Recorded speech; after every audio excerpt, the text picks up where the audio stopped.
Expectation রয়েছে? কালকে তো আমরা জিতবই, 3 গোল মারবো, এটা শিওর। আজকে যদি কিছু হয় তো তখন দেখা যাবে। 3 গোলের আশা নিয়ে আমি যাচ্ছি। আচ্ছা, এটা তো এখন আমাদের কোটা হয়ে গেছে, কাজে 3 গোল মারবো। মানে যেখানেই ম্যাচ বাপিদা সেখানে একটু কি মানে দেরি হলো, মানে গুয়াহাটিতে অনেক পরে অ্যানাউন্সমেন্ট হলো। হ্যাঁ, তার জন্য প্রচণ্ড কষ্ট হয়েছে। কারণ টিকিটটা অ্যারেঞ্জমেন্ট করতে আমার প্রচণ্ড কষ্ট হয়েছে।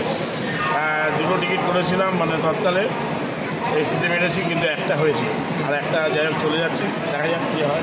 কষ্ট কি করে বলবেন? নামে জয় আমাদের পয়া, আমরা জিতে আসছি, 3 গোল মেরে আসবো, জিতবো, একদম টিমের প্রতি কনফিডেন্স আছে।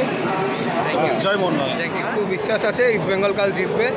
হয়তো টিমটা ডাউন আছে, বাট আত্মবিশ্বাস আছে যে কাল ইস্ট বেঙ্গল 2-0 জিতবে।